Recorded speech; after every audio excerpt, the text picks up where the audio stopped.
Alright guys, welcome back to my daily portfolio update. If you have never invested in the stock market, or if you're looking into investing into the stock market, you have found the perfect video, because I go over pretty much on a weekly basis the stocks I'm buying and how I'm thinking and pretty much analyzing whether the stock market's going to go up or down. And I also give some recommendations to start in a way that's not very volatile or very extreme, so that you're confident that you won't lose your money overnight.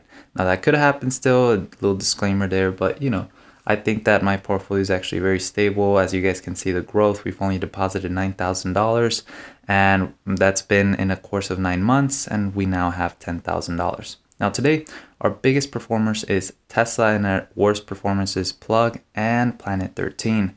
Now in terms of activity, so things I've been buying and selling, really other than Eli Lilly from last week on Friday, I only bought $30 of that stock, and I have not been doing anything else. It's actually been a relatively quiet week.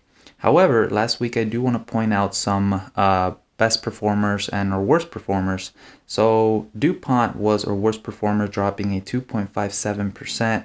And again, it decreased on holdings. So we did sell some of the DuPont last week, and we're setting this stock as a type 2, which means we will only buy if it goes down significantly. Now Apple, on the other hand, was our best performer with an 8%. Now weekly update for Apple, this was that again, pretty much as I mentioned on one of my other videos, and you'll see like a card right here mentioning it. There was a video I did on Piper Sandler's survey about teens and how Apple continues to have a big impact and influence on teens. So solid brand for years to come, and this is a level 1 stock that I recommend you should buy now. Now again, I do have some balance in this $10,000 balance. I have $1,112 in cash technically that are available to trade, so I will be allocating half of that money on April 15th, so somewhere mid this week. So again, I'm probably going to be recommending 3 stocks for you guys to buy.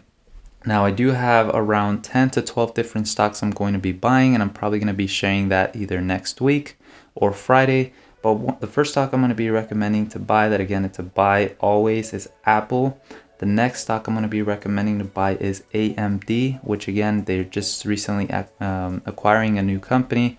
Even though, although some stockholders don't seem to like the acquisition, I think AMD is still the future for the company, along with Nvidia.